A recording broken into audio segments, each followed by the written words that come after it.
I am a senior student athlete majoring in communications electronic media at the Elliott School, and I'm interning at KMUW.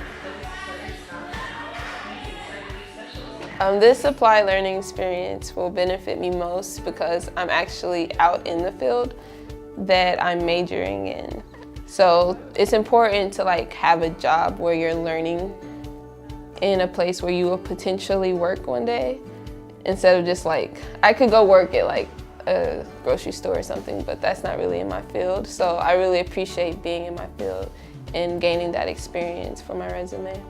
Learning how a real NPR radio station works and learning everything that goes into it, where it's not just the radio that you hear or the shows that you hear. There's so much more to it, whether it's engaging in the community or membership. That's my biggest thing, just learning everything that's going into the actual station.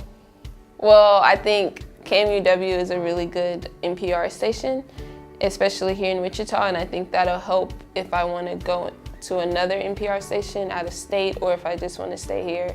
Just gaining the experience, I think that'll be a good starting point. This internship has contributed most to my learning development by allowing me to apply what I've learned in the classroom. So I think that's a great opportunity. If you get it, take it, because you will learn a lot.